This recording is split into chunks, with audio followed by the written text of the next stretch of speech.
Assalamualaikum warahmatullahi wabarakatuh. Salam sehat untuk kita semua.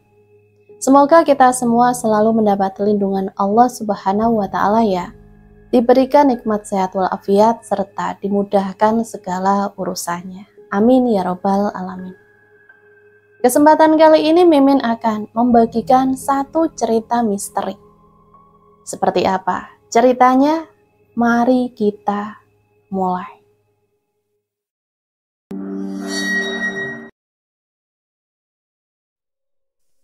Lastri berdiri di sudut halaman rumah Pak Carik sambil menatap mangkok berisi es buah yang nyaris mencair. Suara musik dangdut dari panggung hajatan terdengar nyaring, diselingi riuh tawa para ibu-ibu yang duduk bergerombol di atas tikar.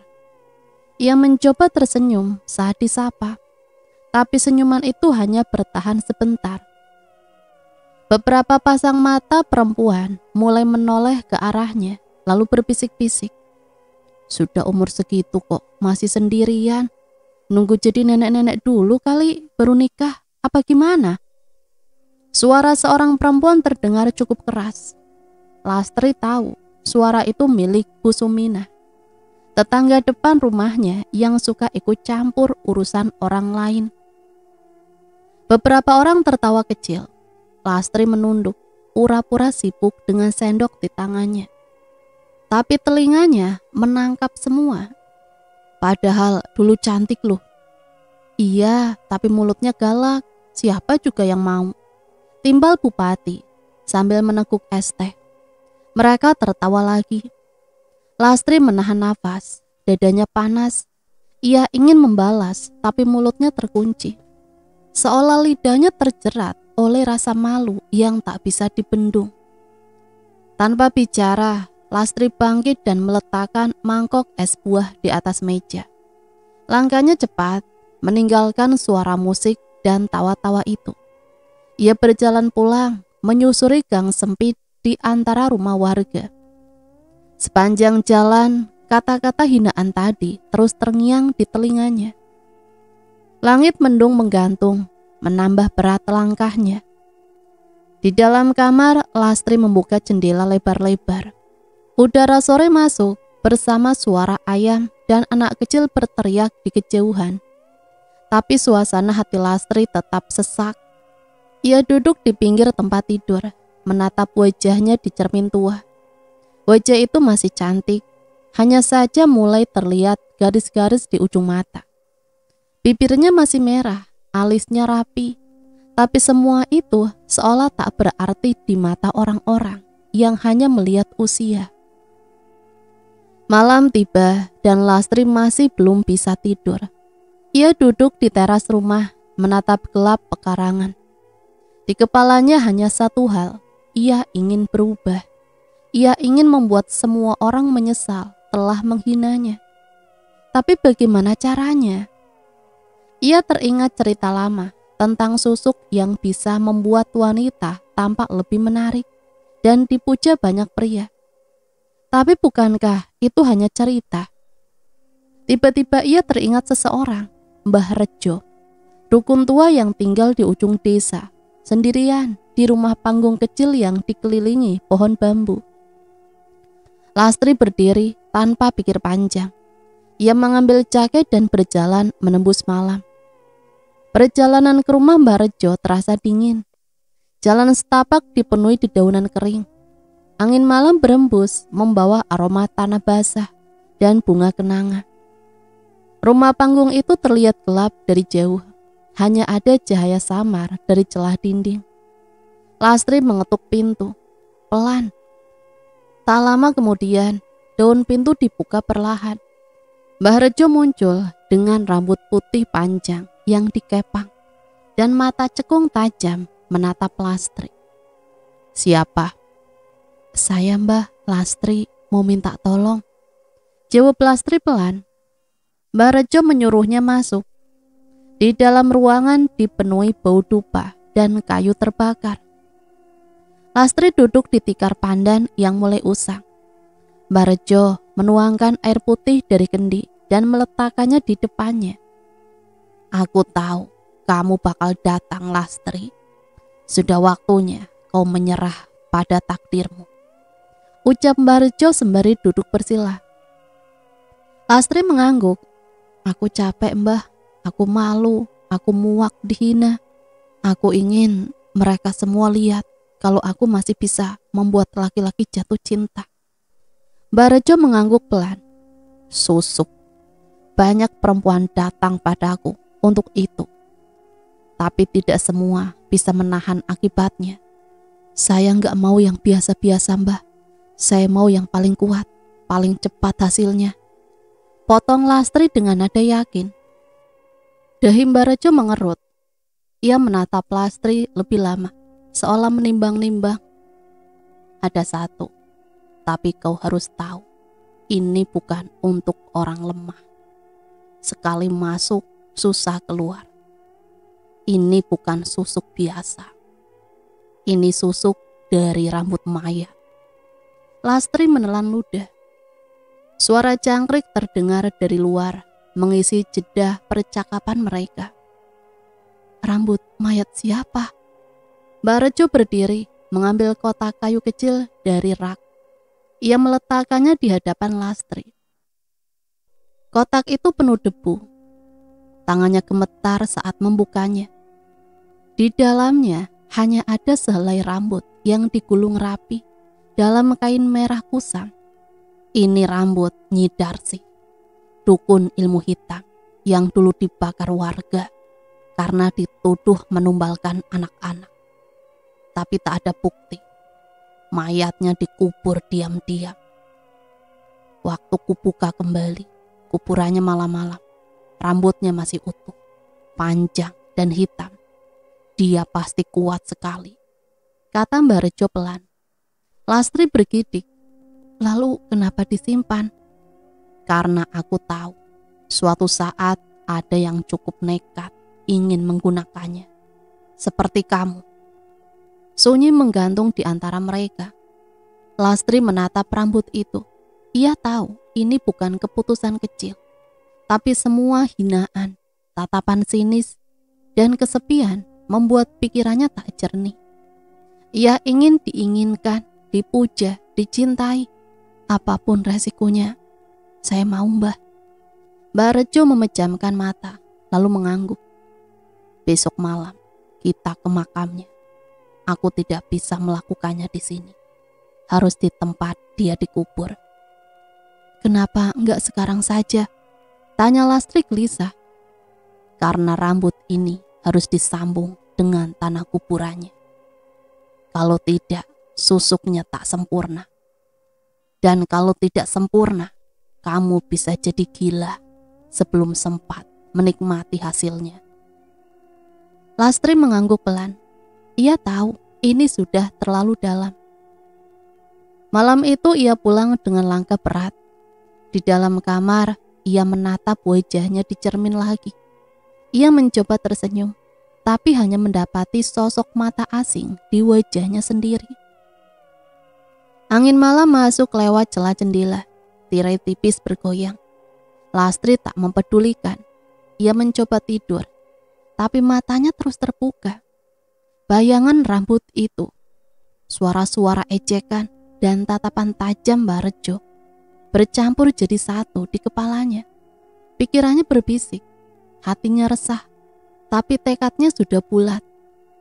Dan di luar rumah, seekor kucing hitam menatap pintu kamar yang masih terbuka sedikit. Matanya menyala. Sebelum berlari perlahan ke arah gelap pekarangan belakang. Tak ada suara, hanya rasa yang menggantung.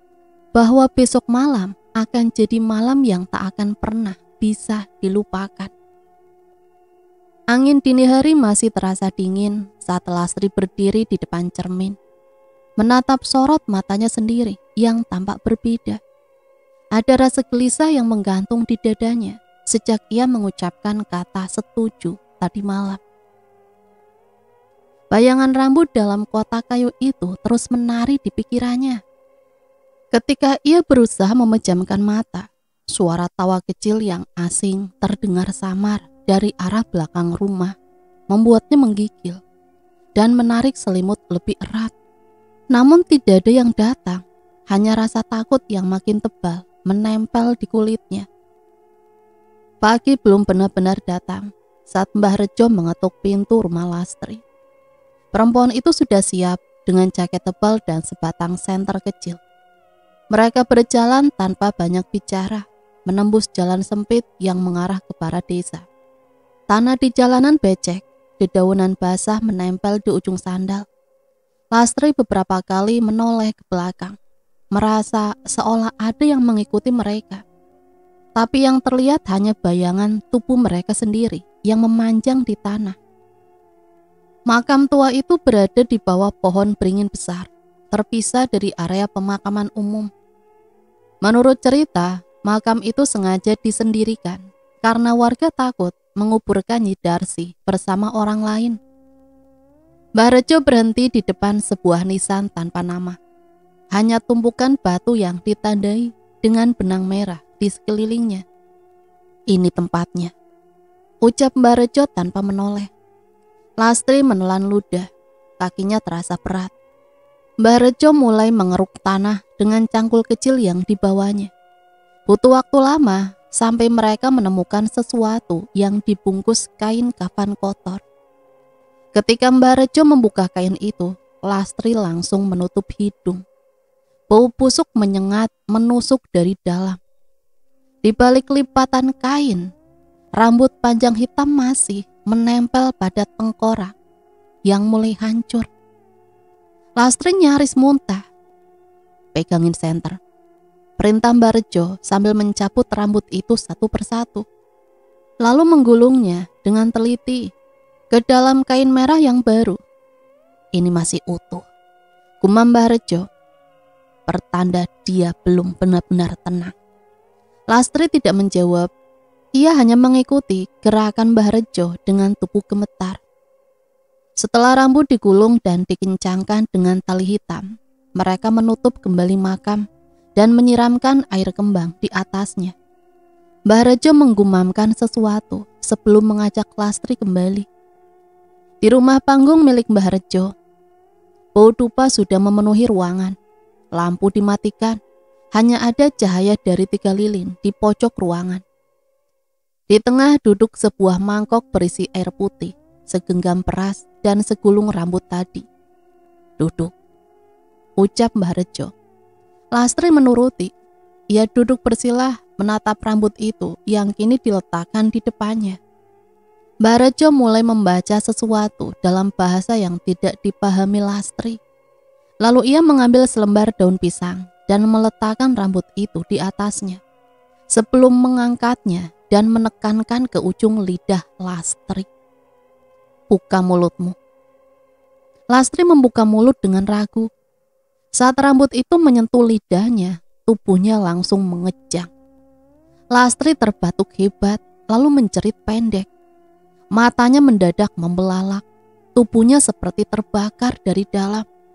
Ia menggigil, mengeliat di atas tikar sambil mencakar lantai. Mbah Rejo terus membaca mantra, menyiramkan air dari mangkok ke wajah Lastri. Jangan dilawan, biarkan dia masuk, biarkan dia kenal tubuhmu dulu, kata Mbah Rejo dengan suara pelan tapi tegas. Setelah beberapa menit, tubuh Lastri melemas. Ia berbaring lemas dengan nafas tersengal-sengal.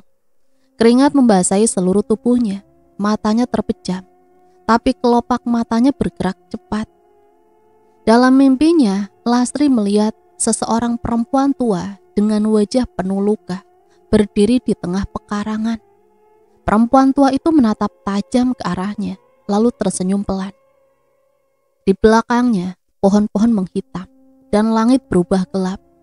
Saat perempuan itu melangkah mendekat, Lastri berteriak dan terbangun dengan nafas berat. Ia mendapati dirinya sudah berada di ranjang kecil di rumah Mbah Rejo. Di sampingnya ada semangkok bubur dan sebotol air mineral. Tubuhnya masih lemas, tapi nafasnya mulai teratur. Sudah selesai, susuknya sudah masuk, kata Mbah Rejo dari balik tirai. Tapi butuh waktu sebelum hasilnya tampak. Lastri mengangguk pelan. Ia tidak sanggup bicara, tenggorokannya masih panas seperti baru terbakar. Namun dalam hatinya ada perasaan aneh, seperti ada sesuatu yang baru menyatu dengan tubuhnya. Pagi harinya, saat pulang ke rumah, Lastri memandangi wajahnya di cermin. Ia terkejut, wajahnya tampak berbeda, lebih cerah, lebih hidup. Lingkar hitam di bawah matanya menghilang, pipi tampak lebih padat. Ia bahkan merasa lebih ringan. Ketika ia berjalan ke pasar untuk membeli bahan makanan, beberapa pria menoleh padanya dan tersenyum. Bahkan Pak Jono, tukang ayam potong yang biasanya cuek, menawarkan diskon padanya tanpa diminta. Lastri merasa senang, ia tersenyum sendiri sepanjang jalan. Tapi rasa senangnya tidak bertahan lama. Malamnya saat ia mencuci muka di kamar mandi, ia kembali menatap cermin dan mendapati sesuatu yang membuatnya mundur beberapa langkah. Bayangannya tidak bergerak bersamaan. Saat ia memiringkan kepala ke kiri, bayangannya tetap menatap lurus. Mata di dalam cermin seperti memandang langsung ke arahnya. Bukan pantulan.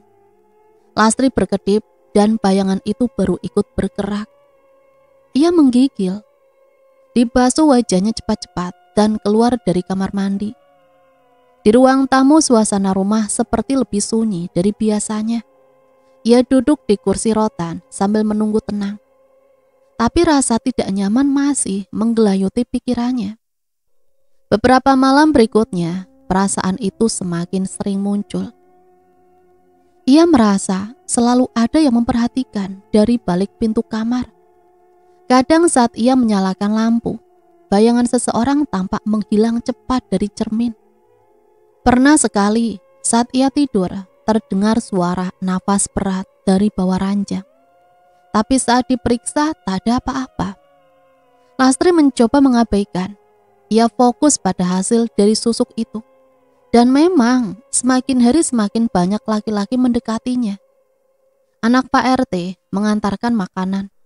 Burhan, sopir angkot yang biasanya kasar, tiba-tiba bersikap sopan dan menawarkan tumpangan gratis.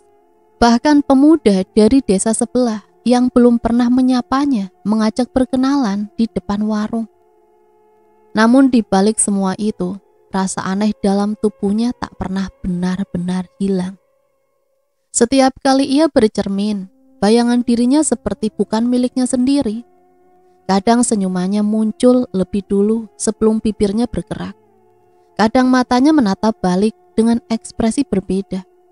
Suatu malam saat Lastri sedang duduk sendirian, lampu kamar tiba-tiba redup.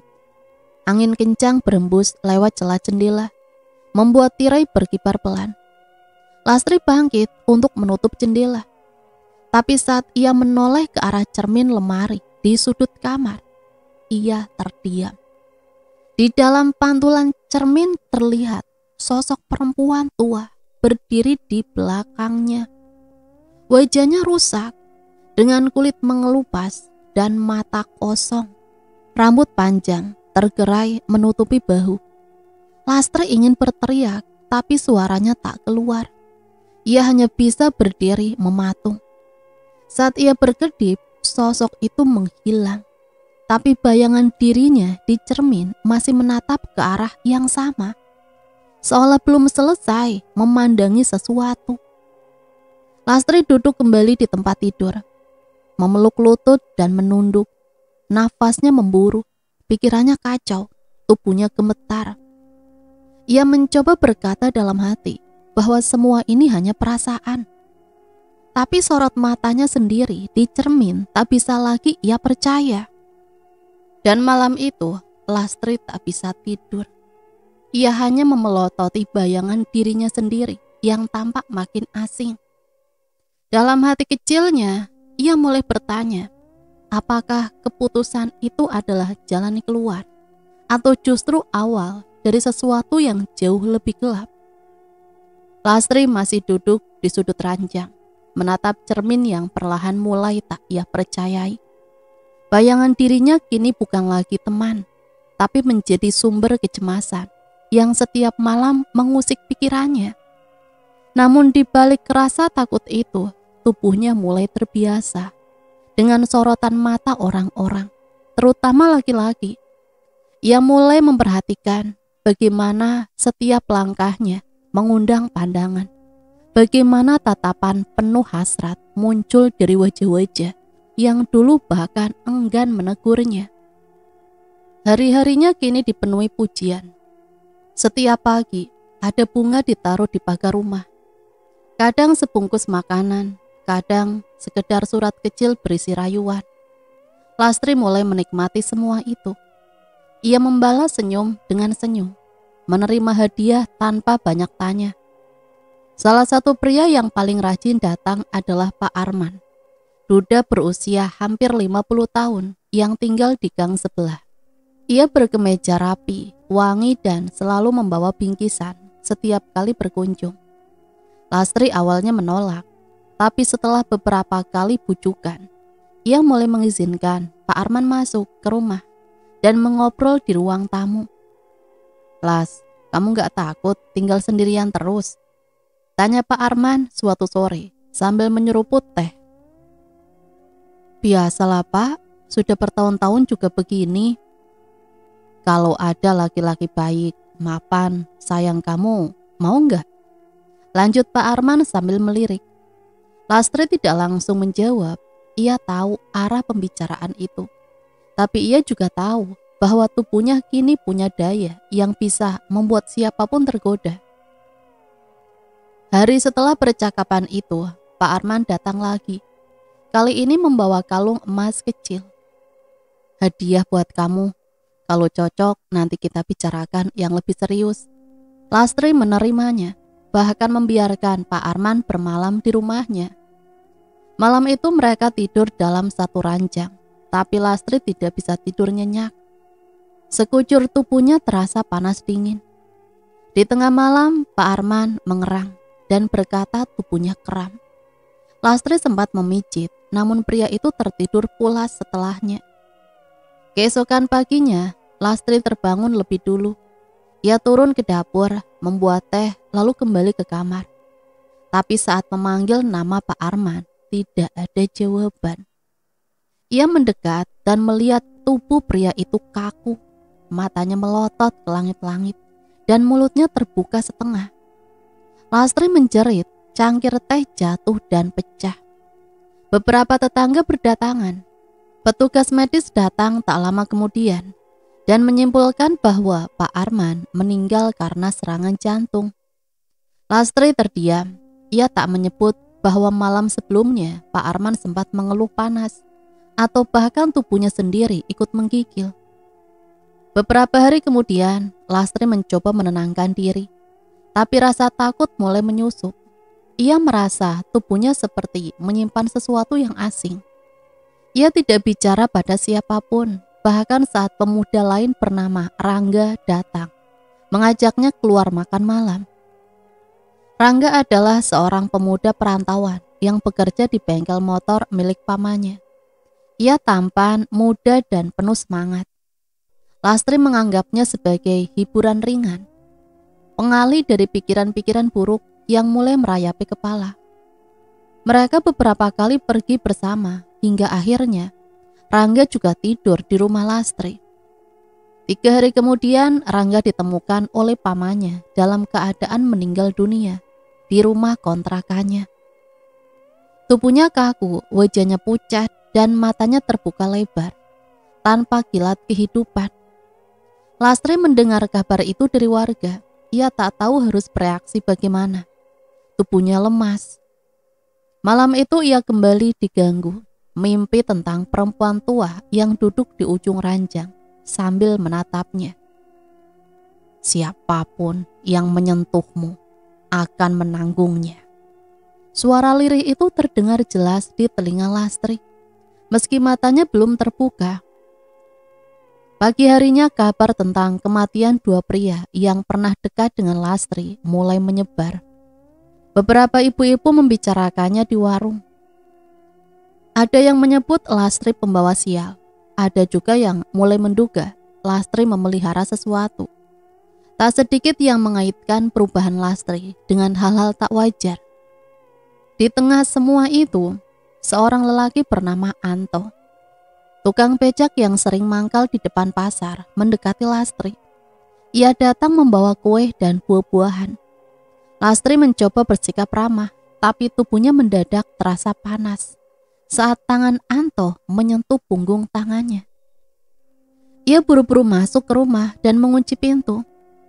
Di balik pintu ia meringkuk di lantai, berkeringat dan gemetar.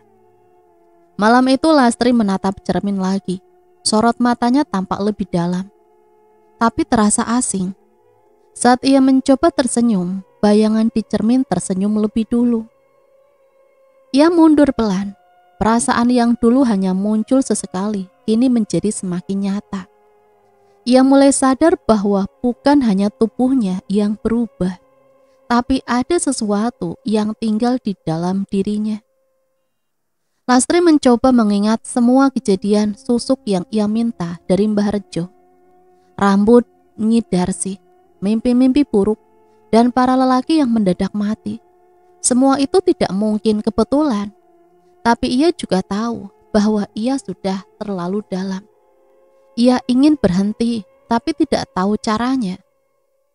Beberapa malam berikutnya, Lastri sengaja menolak semua ajakan pria. Ia menutup diri di rumah, tidak pergi ke warung, tidak menyapa siapapun. Tapi tetap saja, bayangan perempuan tua itu muncul di setiap sudut ruangan. Kadang terdengar suara kuku mencakar lantai saat tengah malam. Kadang suara nafas berat dari pojok kamar mandi.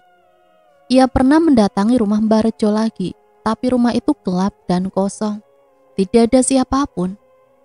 Seorang tetangga bilang Mbah Rejo pergi keluar kota. Lastri pulang dengan perasaan makin kacau. Sore itu saat Lastri duduk di teras, dua anak kecil lewat, dan salah satunya menunjuk ke arahnya. Itu tubuh yang katanya bisa bikin orang mati kalau deket-deket, bisik anak itu. Lastri menoleh. Anak-anak itu lari sambil tertawa. Tapi hatinya sakit. Ia merasa dijauhi, dibenci, dan sekarang juga ditakuti. Ia menangis diam-diam di kamar malam itu. Tapi di tengah isaknya terdengar suara perempuan tua yang berbisik pelan dari bawah tempat tidur. Kau sudah milikku. Lastri menutup telinga, tapi suara itu tetap ada. Ia hanya bisa menggigil, tidak tahu lagi mana suara batinnya sendiri dan mana suara dari sosok yang kini tinggal di tubuhnya. Dan malam itu bayangannya di cermin tidak hanya tersenyum lebih dulu, tapi juga menatap dengan kepala miring dan mata yang bergerak sendiri, tak sejalan dengan milik Lastri. Ia pun sadar tubuhnya kini bukan sepenuhnya miliknya, tapi ia belum tahu bagaimana cara mengambilnya kembali. Lastri menatap bayangannya sendiri yang masih tak bergerak, seirama di cermin. Kepalanya miring, bibirnya seolah bergerak tanpa suara, dan mata di pantulan itu terasa lebih tajam dari sebelumnya. Ia bergeser perlahan, tapi pantulan itu masih berdiri tegak dan memandang lurus. Tubuh Lastri gemetar, nafasnya tersendat. Ia akhirnya berdiri dan menutup cermin lemari dengan kain lusuh. Namun rasa asing di dalam rumah itu tidak ikut menghilang. Sejak kematian Rangga, gunjingan warga makin menjadi. Lastri memilih tak keluar rumah. Ia menyuruh tukang sayur meletakkan pesanan di pagar dan membayar lewat celah pintu. Anak-anak di sekitar rumah sudah tak lagi bermain di halaman depan. Tetangga yang dulu menyapanya kini hanya lewat sambil membisikkan sesuatu ke temannya. Lastri mendengarnya dari balik dinding. Kata-kata seperti kutukan, susuk mayat, dan dukun sering disebut-sebut. Ia tidak bisa menyangkal, tapi juga tak mampu menjelaskan apa yang sebenarnya terjadi. Malam-malam Lastri kini selalu diselimuti rasa takut. Ia sering terbangun tengah malam karena suara-suara aneh dari dapur atau kamar mandi. Pernah sekali ia mendengar piring pecah, namun saat dicek semua masih utuh. Kadang saat ia duduk di ruang tamu, terdengar suara langkah kaki ringan dari atas loteng rumah. tapi rumahnya tak punya loteng. Lastri mulai mencoba berdoa. Ia membuka kitab kecil yang dulu ia simpan di lemari. Namun baru membaca satu ayat, tubuhnya mendadak kaku. Mulutnya tak bisa mengucapkan satu huruf pun. Lidahnya berat, nafasnya tertahan. Setiap kali ia mencoba mengucapkan nama Tuhan, tengkuknya terasa ditarik. Lastri panik dan menjatuhkan kitab itu. Dalam posisi duduk, ia hanya bisa menatap lantai sambil menangis pelan. Ia sadar ada yang tidak ingin ia mendekat kepada Tuhan. Siang itu Lastri nekat meminta bantuan kepada Pak Suparto yang biasa memimpin pengajian kecil di musola dekat pasar. Ia datang langsung ke rumah Pak Suparto, menceritakan sebagian kecil dari gangguan yang ia alami. Pak Suparto sempat terdiam lalu mengangguk. "Aku datang nanti sore ya, jangan takut. Banyak yang bisa dibantu, asal kamu benar-benar ingin keluar." Sore harinya Ustadz itu datang, membawa tas kecil berisi kitab, air putih dan beberapa helai daun bidara. Ia duduk di ruang tamu, membuka kitabnya dan mulai membaca pelan. Lastri duduk di depan Ustadz itu dengan kepala menunduk. Baru 5 menit ayat dibacakan, lampu ruang tamu berkedip. Udara menjadi panas. Lastri mulai gelisah. Tangannya gemetar. Ustadz itu melanjutkan bacaan dengan suara yang sedikit lebih tinggi. Tiba-tiba tubuh Lastri tegak sendiri. Matanya kosong. Ia memejamkan mata, tapi bibirnya mulai bergetar sendiri. Suara perempuan tua terdengar samar dari mulutnya, seperti gumaman yang tidak dikenali. Ustadz terdiam sejenak, lalu membacakan ayat dengan lantang. Tapi saat ia membaca lebih keras, tubuhnya tiba-tiba tersentak dan kepalanya membentur dinding di belakangnya. Lastri berteriak. Ustadz jatuh tak sadarkan diri. Lastri mencoba membangunkan, tapi tubuhnya masih kaku dan tidak bisa bicara. Ia berlari keluar rumah, memanggil tetangga. Beberapa orang datang dan membawa Ustadz ke puskesmas. Lastri hanya berdiri memeluk tubuhnya sendiri. Ia tidak mengikutinya. Ia tahu sesuatu di dalam rumahnya tidak suka didatangi orang yang paham ilmu agama. Sejak kejadian itu warga semakin yakin Lastri menyimpan sesuatu yang gelap. Tak ada lagi yang mau mendekat. Bahkan anak-anak kecil yang dulu bermain petak umpet di halaman rumah Pak RT kini memilih menjauh dari gang rumah Lastri. Lastri hanya bisa menatap dari balik tirai, merasa sendirian. Malamnya suara bisikan makin sering terdengar. Saat ia mencoba tidur, kasur seperti bergerak sendiri. Tirai kamar bergerak meski jendela tertutup rapat. Pernah ia merasa ada yang duduk di ujung ranjang, tapi tak bisa menoleh untuk memastikan. Suatu malam saat listrik padam, Lilis duduk di lantai ruang tamu dengan lilin kecil di depannya. Ia menatap api lilin itu, mencoba tenang. Tapi di kaca jendela terlihat bayangan perempuan tua berdiri di luar. Rambut panjang menutupi wajahnya dan tubuhnya membungkuk. Lastri menjerit, ia berlari ke kamar dan mengunci pintu. Tapi pintu itu tiba-tiba diketuk dari luar, pelan, lalu makin keras, ketika akhirnya sunyi. Ia hanya bisa tertunduk di balik pintu, memeluk lutut dengan tubuh menggigil. Pagi harinya, semua benda di dapur berpindah tempat. Wajan tergantung di dinding yang berbeda. Sendok-sendok berada di rak piring yang tak pernah digunakan. Lastri mulai kehilangan kemampuan membedakan mana yang nyata dan mana yang gangguan. Ia merasa seperti tinggal bersama sesuatu yang tak terlihat. Ia mencoba membakar dupa, tapi malah merasa semakin sesak. Ia membuang semua benda yang berbau ritual, namun tetap tak tenang. Lastri mulai tidur dengan lampu menyala, tapi tetap saja merasa diawasi. Suatu malam Lastri berdiri di depan cermin. Ia mencoba menenangkan diri, namun bayangannya kembali tidak bergerak seperti dirinya. Kali ini bayangan itu tersenyum kecil, senyum yang tidak ia buat, senyum yang muncul sendiri. Perlahan bayangan itu mengangkat tangan dan menunjuk ke belakangnya. Lastri menoleh cepat, tapi tidak ada apapun. Ia kembali menatap cermin, dan kali ini bayangannya menghilang sejenak. Saat muncul kembali, wajahnya tampak lebih tua dengan sorot mata kosong dan rambut kusut.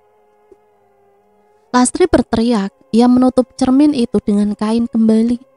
Ia berlari ke kamar, duduk di pojok, dan memeluk lutut.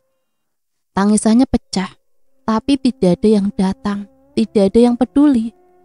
Dan di malam yang semakin sunyi, Lastri hanya bisa menunggu entah apa. Ia tak punya tempat bertanya, tak ada siapapun yang percaya. Yang tersisa hanya rasa takut yang menempel di kulit dan bayangan yang selalu berdiri di belakangnya. Beberapa hari kemudian, saat ia mencoba memberanikan diri keluar untuk membeli beras, pandangan matanya bertemu dengan seorang pemuda baru di desa. Lelaki itu sedang memperbaiki kipas angin di warung Bu Umi. Tubuhnya kurus berisi, rambutnya tersisir rapi, dan sorot matanya tajam namun tenang.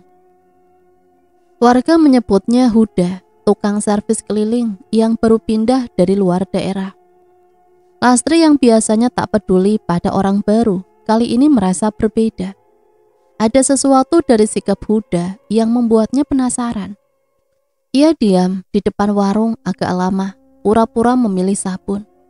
Sesekali mencuri pandang ke arah Huda yang tengah membongkar kabel dan komponen kecil. Pemuda itu hanya sesekali melirik, tapi tanpa senyum. Wajahnya datar. Lastri mendekat dan berpura-pura ingin membetulkan setrika di rumah. "Mas, kapan bisa mampir ke rumah saya? Setrika saya rusak, lampunya nyala tapi panasnya nggak keluar." Huda menoleh sebentar. "Besok pagi bisa. Kalau serius mau dibenerin, saya datang." Nada suaranya datar, tidak menggoda. Lastri tersenyum kikuk. Ia merasa ditolak, padahal ia sudah menatap dengan cara yang selama ini berhasil pada laki-laki lain. Tapi justru itu yang membuatnya makin tertarik.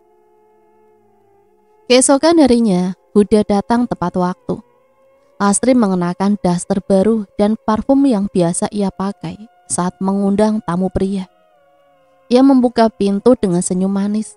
"Masuk, Mas, setrikanya ada di ruang tengah." Huda masuk dan langsung menuju ke setrika yang ditunjuk. Ia duduk membuka tas kecil berisi alat servis, lalu mulai membongkar tanpa banyak tanya.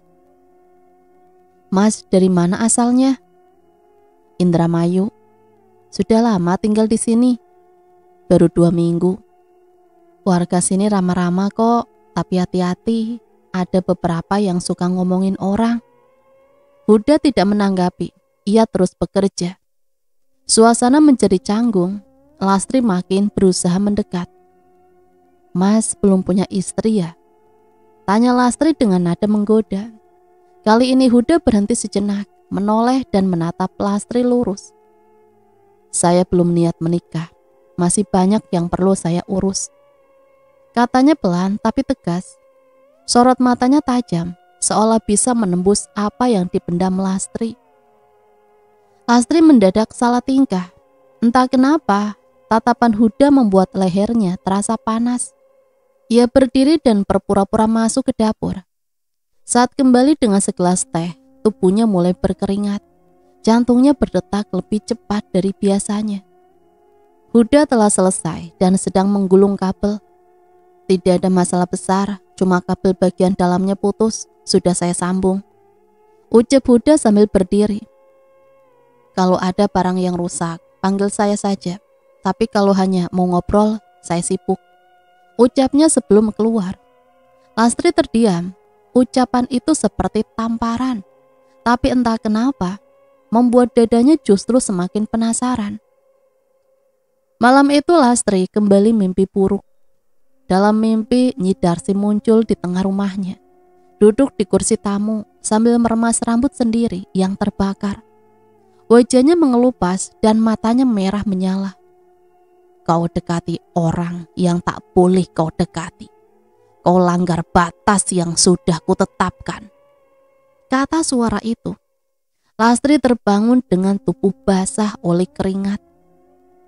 Kepalanya pusing, tenggorokannya perih. Ia muntah darah di kamar mandi. Cairan hitam pekat keluar dari mulutnya, membuatnya terjatuh lemas. Esoknya tubuh Lastri demam tinggi. Ia menggigil di tempat tidur, tak mampu bangun. Di tengah demamnya ia kembali mendengar suara di telinga kirinya, seolah ada yang berbisik terus-menerus tanpa henti. Bayangan wajah Huda muncul di sela-sela kesadarannya. Namun bersamaan dengan itu, sosok Nyi Darsi juga muncul dan menjerit. Hari ketiga Lastri sudah tak sanggup berdiri. Ia berbaring lemah, tak berani memanggil siapapun. Tapi dalam benaknya ia yakin bahwa reaksi tubuhnya ini bukan karena penyakit biasa. Ia merasa tubuhnya memberontak. Susuk di dalam dirinya seperti menolak saat ia mendekati Huda. Sore harinya saat tubuhnya mulai sedikit kuat, Lastri duduk di depan cermin. Ia melihat wajahnya sendiri yang tampak pucat. Tapi saat menatap lebih dalam, ia merasa seolah dua mata berbeda bertemu. Ada sesuatu di balik sorot matanya. Dan ketika ia menyebut nama Huda pelan, bibirnya seperti menegang sendiri. Ada apa dengan dia? Bisiknya. Ia duduk di tempat tidur dan merenung. Semua lelaki yang ia dekati sebelumnya lemah terhadap daya susuk. Tapi Huda tidak. Bahkan kehadirannya justru memunculkan reaksi aneh dalam tubuhnya. Ia mulai yakin Huda bukan orang biasa. Lastri mencoba menahan keinginannya untuk kembali mendekat. Tapi pikirannya selalu kembali ke pemuda itu. Ada pertanyaan besar yang belum ia temukan jawabannya. Dan rasa takut yang mulai tumbuh dari dalam. Karena ia tahu, mendekat pada Huda berarti mempertaruhkan sesuatu yang lebih dari sekedar tubuh. Ia sudah melanggar batas. Dan sesuatu yang lain telah mengetahui itu. Sore itu saat duduk di depan rumah, ia melihat Huda berjalan dari arah gang barat sambil menenteng tas alat servis. Pemuda itu berhenti sejenak di depan rumah Pak Ramin yang tampaknya memanggilnya untuk memperbaiki radio rusak. Lastri menatap dari jauh. Tanpa sadar, ia berdiri dan berjalan pelan mendekati pagar rumah. Huda, panggilnya pelan. Pemuda itu menoleh. Tatapannya sama seperti biasa, tenang dan tidak terganggu. Ya Bu Lastri, boleh saya bicara sebentar? Huda menoleh ke rumah Pak Ramin, lalu ke Lastri. Sebentar aja ya, saya cuma punya waktu 10 menit. Mereka duduk di kursi panjang dekat taman kecil depan rumah Lastri. Lastri menatap wajah Huda yang bersih dengan mata yang seolah tak bisa dibaca. Mas Huda, kamu tahu nggak ada sesuatu yang aneh terjadi padaku? Huda hanya diam. Aku rasa ini semua bukan penyakit biasa. Aku merasa ada sesuatu yang ikut dalam tubuhku. Tapi yang membuatku heran, kenapa setiap kali aku dekat sama Mas, tubuhku seperti nolak, panas, muntah, bahkan mimpi buruk terus. Bu Lastri, potong Huda pelan. Saya nggak tahu apa yang sebenarnya ibu alami. Tapi saya bukan orang biasa. Saya memang membawa sesuatu, tapi itu bukan buat menyakiti orang. Justru sebaliknya. Saya bisa dipakai orang-orang untuk bantu bersihkan gangguan. Lastri menelan ludah. Dadanya makin berdebar. Kamu bisa lihat sesuatu di diri aku? Tanya Lastri hampir tak terdengar. Huda mengangguk pelan. Sejak pertama saya masuk ke rumah ibu, saya tahu ada yang gak beres. Tapi saya bukan siapa-siapa untuk ikut campur, kecuali kalau diminta. Kamu lihat apa? Huda menatap ke arah rumah Lastri. Waktu pertama kali saya duduk di ruang tengah, saya lihat bayangan perempuan berdiri di dekat pintu kamar. Rambutnya panjang, matanya kosong, tapi aura tubuhnya sangat kuat, hitam dan tebal. Lastri menggigit bibir bawah, tubuhnya gemetar, tapi ia tetap mendengarkan. Waktu saya perbaiki setrika, dia berdiri di belakang ibu. Saya juga dengar dia berbisik, tapi saya pura-pura nggak dengar. Saya takut kalau saya respon, dia justru marah. "Dia siapa?" tanya Lastri. Huda menoleh ke arahnya. Saya nggak tahu pasti, tapi saya yakin dia bukan jin biasa, bukan arwah gentayangan biasa juga. Dia seperti tertanam di tubuh ibu. Lastri menarik nafas dalam-dalam. Tangan dan kakinya mulai terasa dingin. "Aku pasang susuk," ucapnya akhirnya. Huda diam. "Bukan susuk biasa, susuk dari rambut mayat, dari dukun perempuan yang dulu katanya dibakar warga. Aku waktu itu nggak tahu bakal separah ini." Huda menunduk. Itu berarti arwahnya ikut ibu. Karena rambut itu bagian dari tubuhnya. Dan kalau susuk itu masuk lewat lidah, itu berarti dia sudah menyatu. Ibu bukan cuma dipengaruhi, tapi juga ditumpangi. Lastri memejamkan mata. Ia merasa seperti tak ada tenaga lagi untuk menyangkal. Air matanya mulai mengalir. "Aku cuma pengen gak dihina. Aku cuma pengen dihargai." Huda menghela nafas.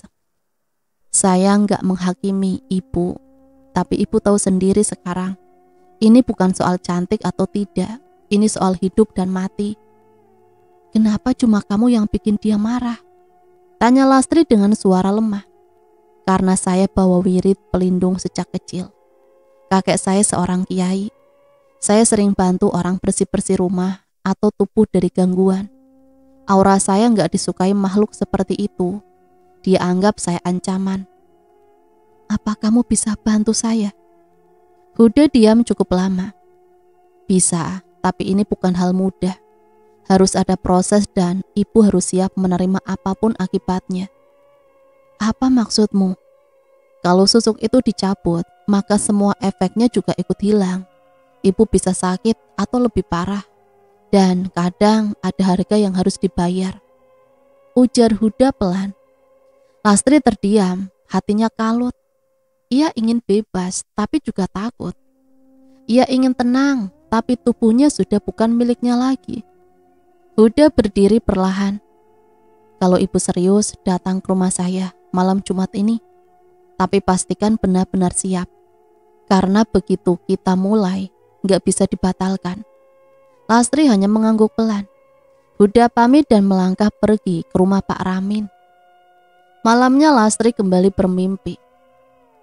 Ia mimpi buruk. Kali ini rumahnya dipenuhi api.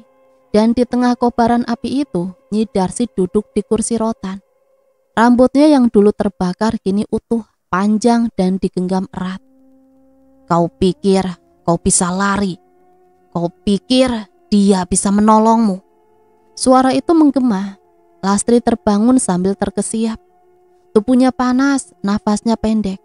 Tapi di dalam hatinya ada satu keyakinan yang perlahan tumbuh. Ia harus lepas dari semua ini, meski harus berhadapan langsung dengan apapun yang telah ia undang ke dalam tubuhnya. Yang ia inginkan hanya satu, lepas dari semua ini. Malam itu Lastri berdiri di depan rumah Huda dengan tubuh gemetar. Lampu halaman rumah pemuda itu sudah menyala. Udara dingin menusuk kulit, tapi kaki Lastri tidak berhenti melangkah. Ia mengetuk pintu pelan, sekali, dua kali. Tidak lama kemudian suara langkah mendekat dari dalam. Pintu dibuka. Huda berdiri dengan kaos putih dan sarung.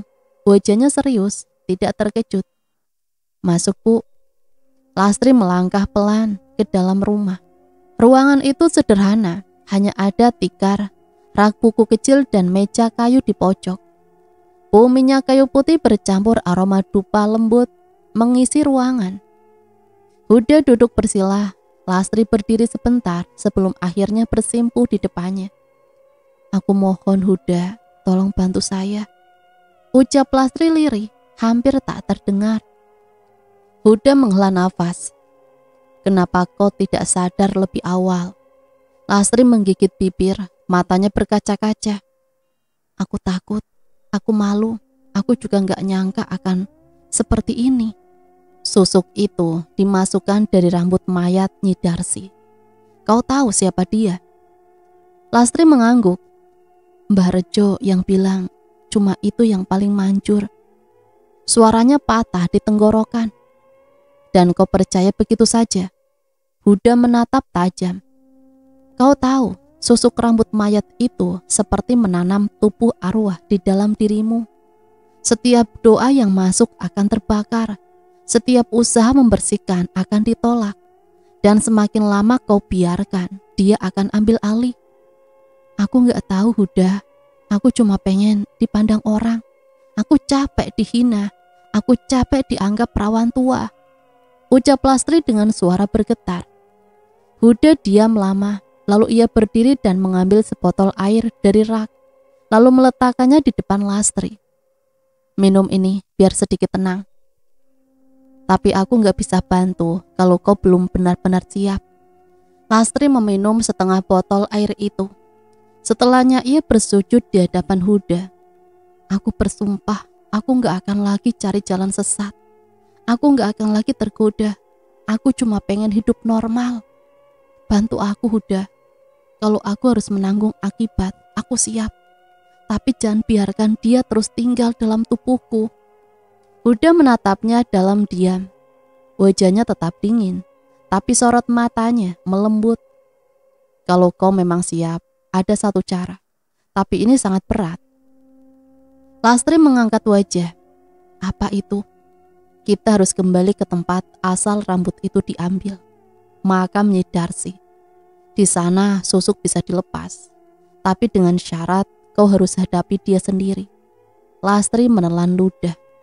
Maksudmu aku harus datang langsung ke makam itu? Iya. Dan saat proses itu dimulai, dia akan tahu kalau kau berkhianat. Dia akan lawan, tapi hanya di tempat asalnya susuk itu bisa dihentikan. Kalau dilakukan di rumahmu, dia bisa membunuhmu sebelum ritual selesai. Lastri menunduk lagi. Kapan? Jumat malam. Kau ikut aku dan selama perjalanan jangan bicara apapun. Di makam nanti hanya aku yang bicara. Kau harus ikuti semua yang kuperintahkan. Sedikit saja salah, dia akan masuk ke tubuhmu. Lastri mengangguk cepat. Aku siap. Tapi tak ada jaminan kau selamat Lastri. Ujar Huda tegas. Ini bukan main-main. Gak apa-apa kalau aku harus mati. Aku lebih baik mati sebagai diriku sendiri, bukan sebagai boneka mayat. Huda mengangguk, ia bangkit dan mengambil kain putih dari lemari kecil, lalu meletakkannya di pangkuan Lastri. Kau pakai ini saat malam ritual nanti. Ini untuk menutup tubuh dari gangguan luar. Lastri menerima kain itu dengan tangan gemetar. Dan satu lagi, kau harus buang semua cermin di rumahmu sekarang, malam ini juga. Jangan ada satupun yang tertinggal. Lastri bingung. Kenapa? Karena selama ini dia masuk lewat cermin. Dia mengintip dari sana. Kau simpan cermin, kau beri dia jalan masuk. Lastri mengangguk. Baik. Sekarang pulang. Jangan bicara dengan siapapun. Jangan lihat bayanganmu sendiri. Jumat malam kita berangkat. Lastri berdiri perlahan. Tubuhnya masih lemas, tapi hatinya sedikit lebih ringan. Saat keluar dari rumah Huda, malam terasa lebih sunyi dari biasanya. Angin seolah tak berhembus dan suara cangkrik pun tak terdengar. Tapi Lastri melangkah mantap menuju rumah. Ia tahu apapun resikonya, itu satu-satunya cara. Di perjalanan Lastri tidak bicara. Ia hanya menatap gelap sambil memeluk kain putih dari Huda. Ia berharap malam Jumat itu menjadi akhir dari semuanya. Namun jauh di dalam hatinya, ia tahu bahwa yang akan dihadapinya nanti bukan sekedar bayangan, melainkan sesuatu yang selama ini telah tinggal dalam tubuhnya dan menunggu saatnya untuk melawan. Jumat malam mereka berdua berjalan kaki melewati jalan setapak yang hanya diterangi cahaya bulan separuh dan satu lentera kecil yang dibawa Huda. Setelah berjalan hampir 20 menit, mereka tiba di area makam tua yang dikelilingi pohon beringin dan semak rimbun. Tidak ada nisan rapi, hanya tumpukan tanah sedikit meninggi yang ditandai dengan batu besar dan tali merah kusam melingkar di bagian atasnya. Disitulah tubuh Nyi Darsih dikuburkan tanpa doa, tanpa kain kafan yang utuh, tanpa keluarga yang merelakan. Dulu Lastri datang ke tempat ini untuk mengambil rambut dari tubuh itu, dan kini ia kembali untuk melepaskannya. Huda menancapkan lentera kecil di tanah dan mulai membuka tas kainnya. Ia mengeluarkan botol kecil berisi air, segenggam garam, dan sehelai daun yang telah ditulis dengan tinta hitam. Lalu ia memberi isyarat agar Lastri berdiri tepat di atas pusara. Kamu berdiri di sana, diam, apapun yang terjadi. Jangan melangkah keluar dari tanah itu. Lastri melangkah pelan, kakinya lemas. Ia berdiri di atas tanah yang dingin dan sedikit basah. Menunduk, menahan getaran yang merambat dari telapak kaki sampai ubun-ubun. Huda mulai membaca doa, suaranya rendah dan mantap. Setiap bacaan keluar dari mulutnya seperti menekan udara di sekeliling mereka. Lastri memejamkan mata, mencoba menenangkan diri. Tapi belum sampai doa kedua, tanah di bawah kakinya mulai bergetar. Pelan, ia membuka mata, lentera bergoyang, dedaunan berdesir keras. Huda tetap melanjutkan membaca bacaan. Suaranya makin keras, seperti menahan tekanan dari arah yang tidak terlihat. Tiba-tiba dari dalam tanah keluar asap hitam pekat mengepul pelan dari sela-sela pusara. Asap itu naik ke atas, mengelilingi tubuh Lastri yang mulai kehilangan keseimbangan. Huda menggenggam daun bertuliskan doa dan menaburkan garam di 4 sudut makam, lalu menyiramkan air dari botol kecil ke tanah. Suara jeritan muncul dari dalam tanah, terdengar melengking dan menggetarkan udara. Dari kepulan asap perlahan terbentuk wujud perempuan tua. Wajahnya rusak parah, setengah terkapar dengan kulit yang menggantung dan mata menatap tajam ke arah Lastri. Berani sekali kau kembali ke tempatku. Suara itu menggema. Lastri berteriak, tubuhnya terlempar ke belakang dan jatuh keras ke atas tanah. Belum sempat bangkit, rambut panjang yang muncul dari tanah melilit tubuhnya, mulai dari pergelangan kaki, tangan, hingga leher. Lastri menjerit panik, ia meronta, tapi rambut itu makin kuat mencengkram. Tubuhnya terangkat sedikit dari tanah, seperti ditarik paksa oleh sesuatu. Huda tetap membaca doa, meski tubuhnya ikut terdorong oleh angin yang mendadak berputar kencang. Lentera kecil padam. Huda tetap duduk bersilah, menggigit lidahnya agar tidak terdiam oleh rasa takut. Ia mengangkat kedua tangan ke atas kepala dan membaca doa dengan nada lebih cepat. Di tangannya kini ada seutas benang merah dan sebatang lilin kering yang ujungnya menyala kecil seperti bara. Sosok Nyi Darsih melayang di udara, rambutnya mengepul panjang dan berputar seperti tali besar yang menjerat tubuh Lastri. Wajahnya menatap Huda penuh benci. Kau bukan siapa-siapa, ini urusanku, bukan urusanmu. Aku hanya membacakan apa yang harusnya dikembalikan di tempatnya. Balas Huda sambil menancapkan lidi ke tanah dan membakar ujung benang merah dengan bara. Dari ujung daun kering, rambut yang melilit tubuh Lastri mulai mengerang. Seperti makhluk hidup, Lastri menjerit keras, merasakan tubuhnya panas luar biasa. Dari dalam tubuhnya seolah ada sesuatu yang berusaha keluar, merobek kulit dan merangkak naik. Huda terus membaca dengan suara lantang. Wajahnya berkeringat deras, tangannya gemetar, tapi ia tidak berhenti. Dengan tanah tempatmu lahir dan mati, dengan air yang kau hindari saat kau najis, dengan api yang dulu membakar tubuhmu, aku kembalikan bagianmu yang bukan milik manusia.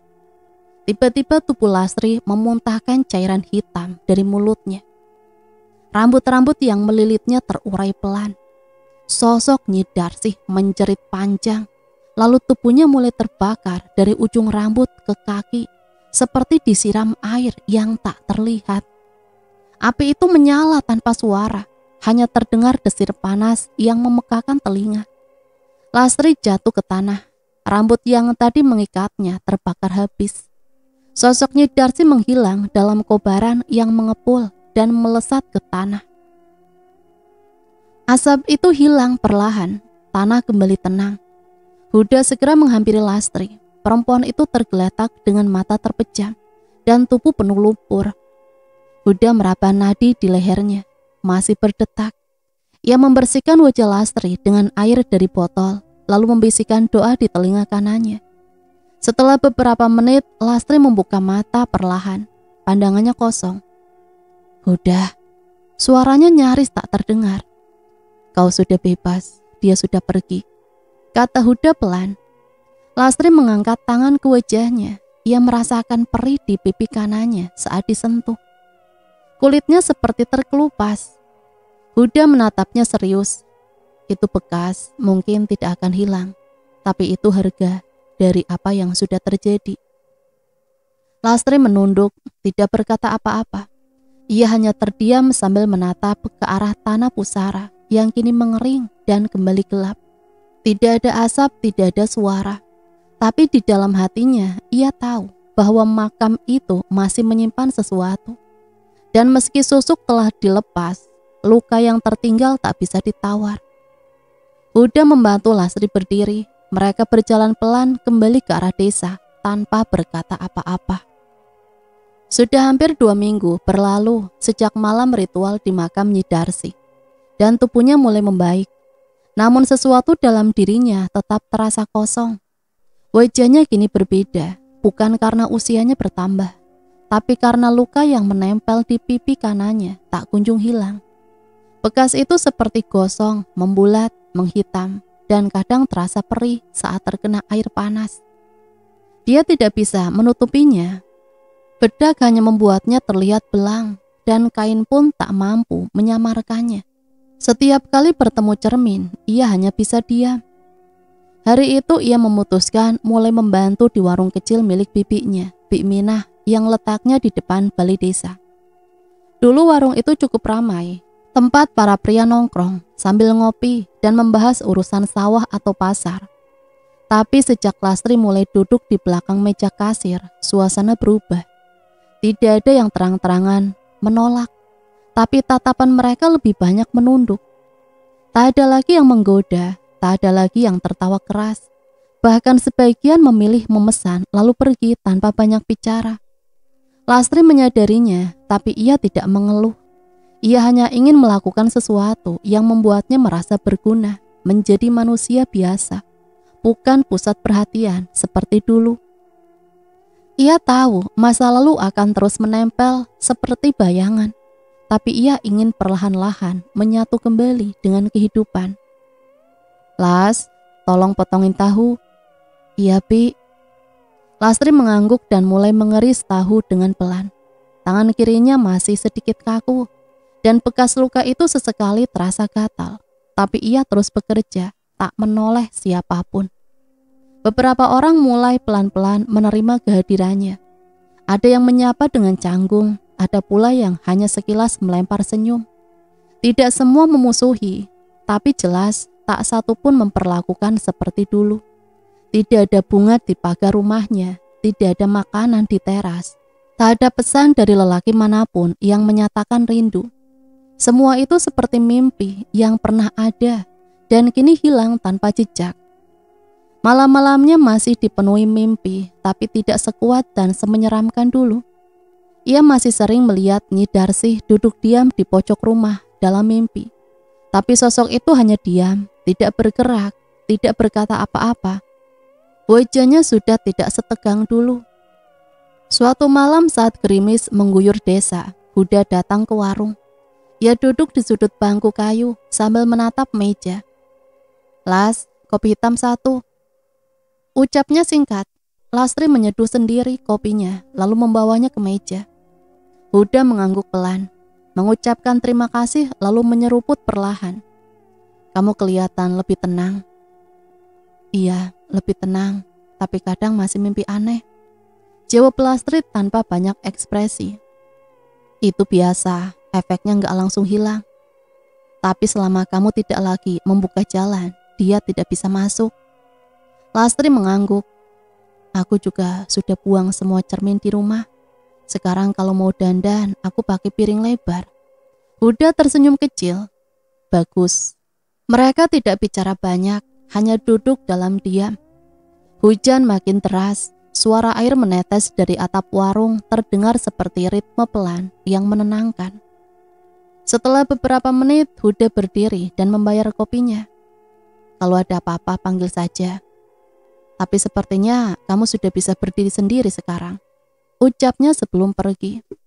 Lastri hanya membalas dengan anggukan kecil. Ia tidak ingin memaksakan kedekatan apapun.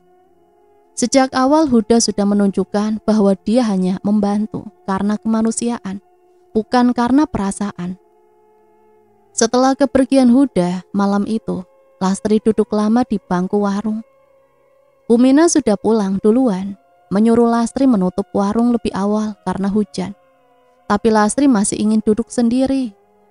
Di kepalanya, satu persatu wajah-wajah lelaki yang dulu mendekatinya muncul. Ada Pak Arman, ada Rangga, ada laki-laki lain yang kini hanya tersisa nama dan kabar kematian. Ia menyesal, tapi ia juga tahu bahwa semua itu sudah terjadi. Yang bisa ia lakukan sekarang hanyalah menebus kesalahan dengan hidup lebih sederhana. Ia memandangi tangan kanannya yang kini tampak lebih kurus. Kukunya mulai kotor, kulitnya pecah-pecah karena sering terkena air sabun dan minyak goreng. Dulu tangan itu sering dibersihkan, dilulur, diolesi minyak wangi. Tapi sekarang tangan itu adalah milik seorang perempuan biasa. Bukan lagi wanita yang dilihat sebagai pusat perhatian. Beberapa hari kemudian warga mulai biasa melihat Lastri menyapu halaman warung, mengangkat galon atau membersihkan meja tanpa make up. Tidak semua menghargai, tapi juga tidak lagi menghina. Seorang ibu parubaya yang dulu mencibirnya bahkan kini mulai membeli kebutuhan dapur dari warung itu. Seorang pemuda penjual tahu juga sesekali menyapa meski hanya sepintas. Dan itu cukup bagi Lastri. Ia tidak meminta banyak. Namun dalam hati yang paling dalam, ia masih menyimpan satu perasaan yang sulit ditepis. Kesepian. Bukan karena tak ada yang mencintai, tapi karena ia tahu bahwa semua yang dulu ia kejar telah membuatnya kehilangan waktu, kehilangan martabat, dan hampir kehilangan nyawa. Dan sekarang ia hanya ingin menebus semuanya dengan cara hidup yang lebih tenang. Dan cerita selesai sampai di sini. Semoga cerita ini bisa menemani hari-hari teman-teman semua ya. Dan semoga cerita ini bisa kita jadikan pembelajaran. Sampai di sini Mimin pamit undur diri, mohon maaf apabila banyak salah kata. Sampai berjumpa kembali di cerita-cerita misteri selanjutnya. Matur nuwun, wassalamualaikum warahmatullahi wabarakatuh.